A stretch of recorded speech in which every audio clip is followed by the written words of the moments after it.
يا اخي المجتمع تاعنا كامل فيه تنوع، فيه اللي لابس وفيه اللي مش لابس. اللي كي بصح سحوركم ان شاء الله تكونوا بيان. على بالكم من لب الحاجه اللي كاينه في رمضان انا ننظروا للاعمال عن كتب، يعني نبداو نخشوا للديتاي تاع الديتاي. هي ما بقاش بزاف هكا ويكمل سيدنا رمضان. نحاولوا كل يوم نطرقوا لأي مسلسل، نزوروا كاش لقطة فيه من اللقطات ونديروا لها تعقيب، ومن المفروض تاني انتم تعطيونا رايكم في التعليق ونأشروا. احنا علينا غير نأشروا فقط. اذا نبدأ بالمشهد هذا رقم 1 في المسلسل البراني. مشات قاعدة حطت القهوة في الأرض، تكات راقدة، غزرت مع النخلة. اوب فراكور الأول، القهوة كانت في الأرض. اللقطة الثانية اللي ما جاتش في راسي، بينت لي غالطة تشرب القهوة وهي راقدة. مونبارا هي ماهيش زاوية مستقيمة كما نقولوا قاعدة.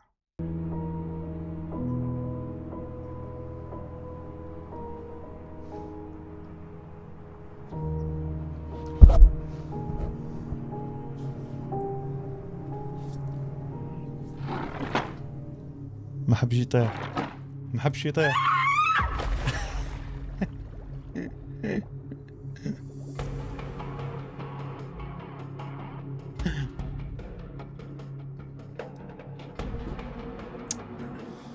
هذا هو يعيطوا له المبالغة في الأداء. شفتي كي تحب تزيد عليها، كي تبغي تزيد عليها، هذا هو كان المشهد هذا. كان قادر يتعاود، كان قادر يقولها كوبي، هاي نعاودوا منها وجديد. ما صلحتش، لازم في الكوت بي الأول يطير هذاك الواحد. يبقى مشهد ما عنده حتى فايدة.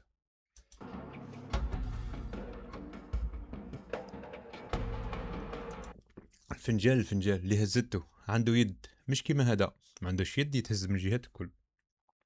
هذا ما نقدرش نشربوا فيه القهوة، ما نقدرش نشربوا فيه التاي. لكن قاعدة تشربي في القهوة والنية لداخل انك تشربي فيه قازوز بارد، هذيك حاجة اخرى. حصولي الفنجان عنده اليد.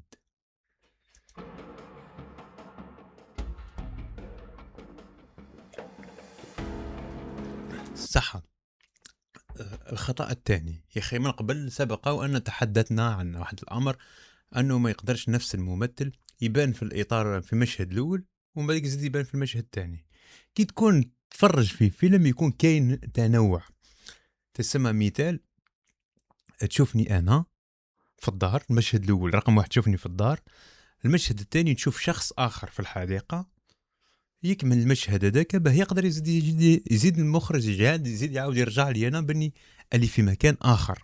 علاه بنحترموا التسلسل والتوقيت داخل القصه في الفيلم. فهمتني صديقي؟ هذا فيديو كليب. ما تقدرش هي المشهد الاول هي قاعده في لابيسين والمشهد الثاني داخله شريك. نظن هذا الاهتمام الزائد بهذه الشخصيه في الفيلم. وهذه الممثله يعني عندها واحد النص غريب يعني ذكرته، ما فهمناش الرساله اللي في هذا النص. شوف خلينا نسمع مع بعضنا هذا الحوار ونشوف وترى المخرجات نتاعو كيفاه جايه. انا راني حابه، ما على باليش، هي على بالي. راني خايفه نزعف محمد. الحق والله جابتها. هي بابا الخضر قال لي روحي معليش عطالي كلمته. جابتها الله يبارك. صح انايا كانت انت قدها. واش رايك؟ كانت قدها والله كانت قدها. با انا رايي ديجا تنحي الغمه اللي راكي فيها وتبداي تخمي تعيشي حياتك. مازالك صغيره لودميلا والدار تجيح. انا لاباس بيا ما جيحتنيش الدار. نوض الصباح نطيب قهوه والكسره البابا الخضر والمحمد، ومن بعد نزيد شويه نطيب الفطور، ومن بعد نرقد. هذيك لازم نوض قبل العصر، بصح قبل العصر دوبو. ومن بعد نوض نطيب العشاء، بعد مور العشاء نعيا شويه نرقد. تما كاني يعني مليحه. لودميلا اللي جيتي تحكي لي حياتك غير روحي. نروح ريحي وين تروحي؟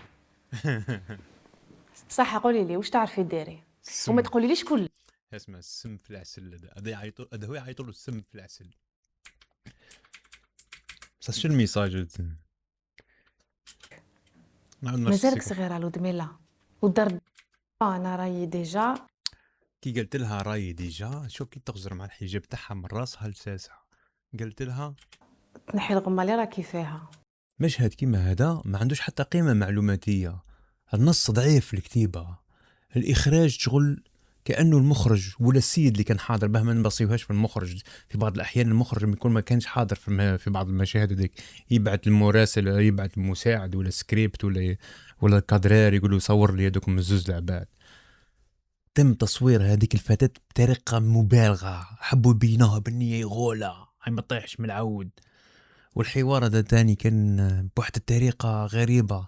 هذا يعتبر هذا الحوار اللي سمعته دركا، اللي قال غزرت من الحجاب تاعها من فوق لتحت وقلت لها انت بسي لازم تنحي لك الغبينة هذه كل، ولازم لك تخرجي وما عباليش وش.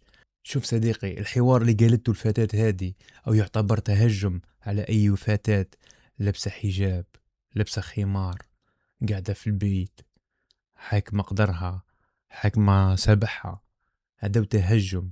قاعد يهايلوا تشغل الحوار هذا، يهايل في شريحة معينة من المجتمع. يا أخي المجتمع تاعنا كامل فيه تنوع، فيه اللي لابس وفيه اللي مش لابس. انتي بيك بالحوار تاعك وباللي ديسيده حبيتوا تكونوا مع اللي مش لابسين، الله يسهل أموركم. حتى اللي لابسين من المفروض أمورهم واحد ما يدخل على واحد. الهضاير هذم بالك يهدروهم بنات مع بعضاهم كشغل، قاعدين في كافيتيريا تقولها نحي الغباينة وكذا، ما يحكيوهوش في مسلسل، في قناة، في شهر رمضان أو هجوم. هذا زعما يكون الكاتب والمخرج داروا الحوار هذا بيهيلوا به المجتمع والمشاهدين ويبداو يحكيوا ويديروا بوليميك على المسلسل.